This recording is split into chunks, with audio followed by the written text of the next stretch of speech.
Welcome to Time News Studios.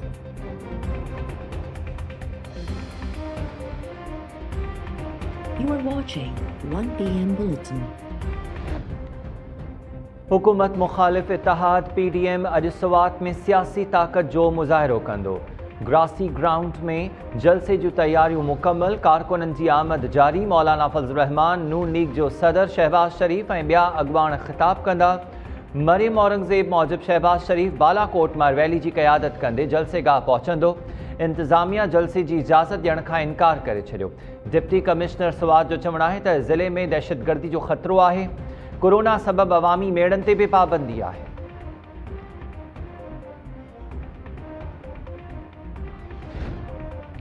सुद समाओ वारे वफ़ाक़ी वज़ीर फवाद चौधरी जो चवणु आहे त अबू बचायो ड्रामे जी नाकामी खां पोइ अॼु रद्द थियल सियासी टोलो सवात में नओं ड्रामो करणु वञी रहियो आहे। इन्ही ड्रामे जा समूरा किरदार मार खाई चुका आहिनि। सियासी छड़वागनि जो को मुस्तक़बिल नाहे। इमरान ख़ान ते तनक़ीद काफ़ी नाहे, ऑपोज़िशन पंहिंजो प्रोग्राम ॾे।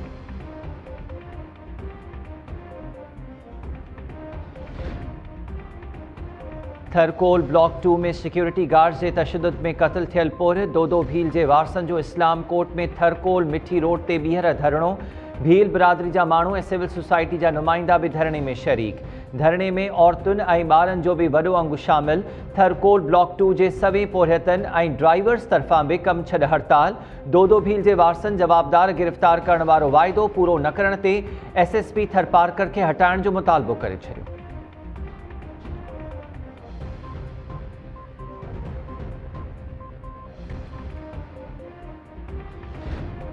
सिंध जो वॾो वज़ीर मुराद अली शाह ॿीहर अमरीका हलियो वियो। सिहत वारी वज़ीर अज़रा फज़ल पेचुओ अॻु ई अमरीका में मौजूद। PP चेयरमैन बिलावल भुट्टो ज़रदारी बि पार्टी जे कुझु अॻवाननि सां गॾु अमरीका वेंदो। वॾो वज़ीर मुराद अली शाह अॻु ई चई चुको आहे त हू अमरीका में निजी मसरूफ़ियतूं पूरियूं करण बाद जल्द ॾे वापसि वरंदो।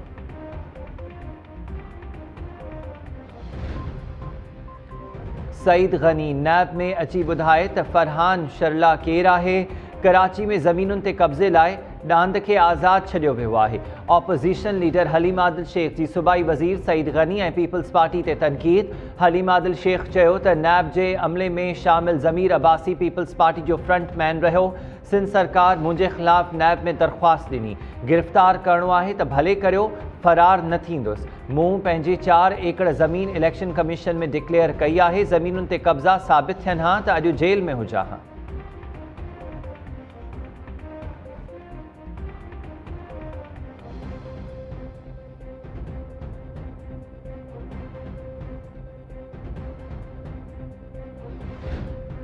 शहरनि जी हदुनि में जानवरनि जी ख़रीदारी ऐं विकिरे ते पाबंदी लागू। माल पिड़ियूं शहर खां ॿाहिरि लॻायूं वेंदियूं। NCOC हिदायत जारी करे छॾी। माल पिड़ियुनि जे अमले ऐं वापारियुनि लाइ कोरोना वैक्सीन लाज़मी करार। माल पिड़ियुनि में कोरोना SOPs ते सख़्तीअ सां अमल करणो पवंदो।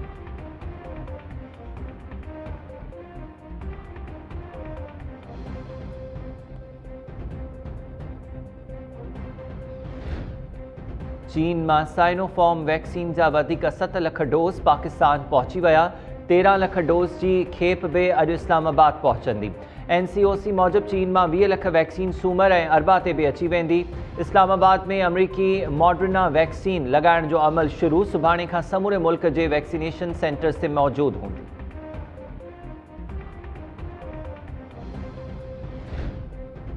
उडेरोलाल में संग ॿिए हंधि ॾियण तां नारी शादीअ खां 1 महीनो अॻु भाउ सूदो क़त्ल। ॻोठ सुलेमान बारेजो में हथियार बंदनि फायरिंग करे नारी हुरमत ऐं संदसि भाउ अरबाब बारेजो खे क़त्ल करे छॾियो। पुलिस मक़तूलनि जा लाश तहवील में वठी मटियारी इस्पताल मुंतक़िल कया, पर डॉक्टर्स न हुजण सबबि लाश केतिरी ई देरि खां ई इस्पताल में रखियल। वारिस पोस्टमार्टम लाइ मिंथू कंदा रहिया। मक़तूलनि जे वारसनि जो चवणु आहे त जवाबदार जाड़ो ख़ान साथियुनि सां गॾिजी नारी ऐं संदसि भाउ खे क़त्ल कयो। जवाबदार नारी जो ॿिए हंधि संग ॾियण ते कावड़ियल हुआ।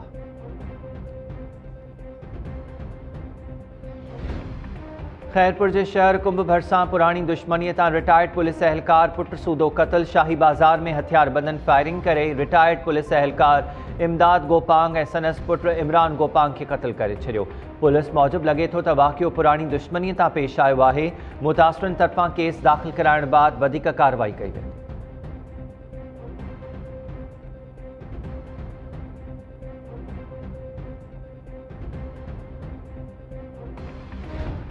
कंदकोट भरिसां ॿारनि खे ॿुॾण खां बचाइण लाइ नारी पंहिंजी जान जी कुर्बानी ॾेई छॾी।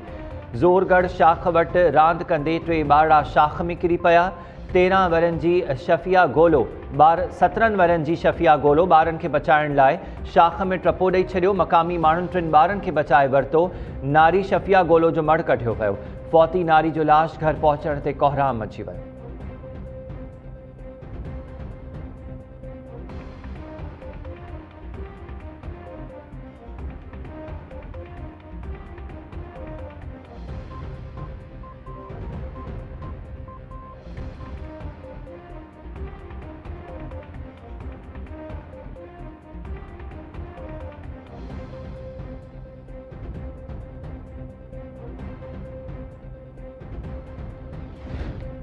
उमरकोट जिले के कुंदरी भरिसां अगवा ॼाणायल नारी कमला मेंगवाड़ जो 4 जवाबदारनि ख़िलाफ़ अगवा केस दाख़िल। FIR में ग़ुलाम रसूल सोलंगी ऐं 3 अणॼातल जवाबदारनि खे नामज़द कियो वियो। पुलिस जो चवणु आहे त नारी खे जल्द बाज़ियाब करायो वेंदो। करीम बख्श खोसो भरिसां होटल ते सुतल चौकीदार शफ़ी जखराणी मुबैना तौर गुम। वारसन अगवा जो शक ज़ाहिर करे छॾियो।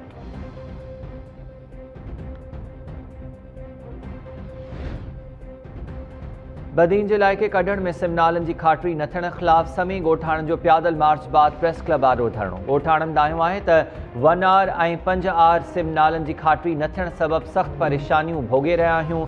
नोटिस वरितो वञे।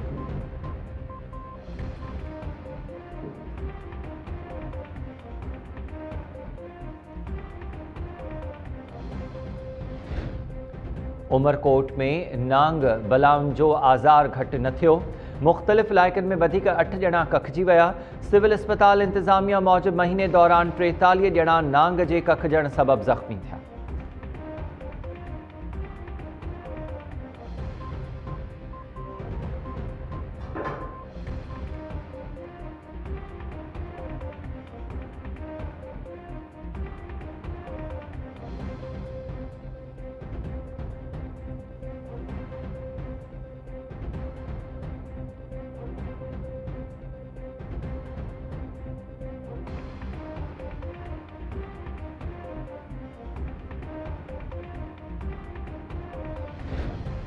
याम शोरो मां गुम कयल सिंध यूनिवर्सिटी जे शागिर्द सजाद कांधड़ो जी बाज़ियाबी लाइ वारसन जो ख़ैरपुर में एहतजाजी मुज़ाहिरो। शागिर्द खे आज़ाद करण जो मुतालबो। नुशर फ़िरोज़ मां 10 ॾींहं अॻु गुम ॼाणायल नौजवान वसीम राजपर जे वारसन जो बि एहतजाजी मुज़ाहिरो।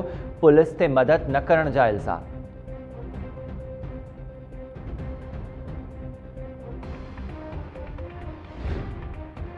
फिलीपींस में फ़ौजी खणी वेंदड़ C-130 जहाज़ किरी तबाह। फिलिपीनी इख़्तियारनि जो चवणु आहे त जहाज़ ॾाखणे इलाइक़े में किरी तबाह थियो आहे। जहाज़ में 85 अहलकार सवार हुआ। रेस्क्यू टीमुनि 17 खां वधीक लाश हथ करे वरिता। इख़्तियारनि मूजिबि जहाज़ में सवार फ़ौजी ताज़ो ई फ़ौजी तरबियत में बैचलर्स डिग्री मुकमल कई हुई। खेनि मुसलमान अक्सरियती ख़िते में इंतिहा पसंदनि सां वेड़ करण वारे टास्क फोर्स में मुक़ररु कयो वियो हो।